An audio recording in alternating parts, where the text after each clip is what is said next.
রোদ খান দেখিয়া স্কুল থেকে আসিয়া কাপড়লা দিবা ধুইছে ধুইয়া, তারপর তো যাবা ধুইছে ছাদত এক এক করে শুকুবা দিবা।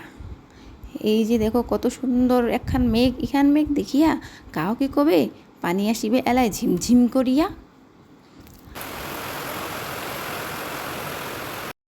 পানিখান আসিবা দেখিয়া মনটা গেল ভাঙিয়া, তার জন্য ঘরের ভিতরত দিনু একখান বড় রশি টাঙ্গাইয়া। ফ্যানের হাওয়াতে কাপড় লাকি শুকাবে, চিন্তাতে চিন্তাতে মাথারা গেল মোর ফাটিয়া। কিছু করার নাই এলা, দেওয়ারে রোদ যে দিবে কোন বেলা।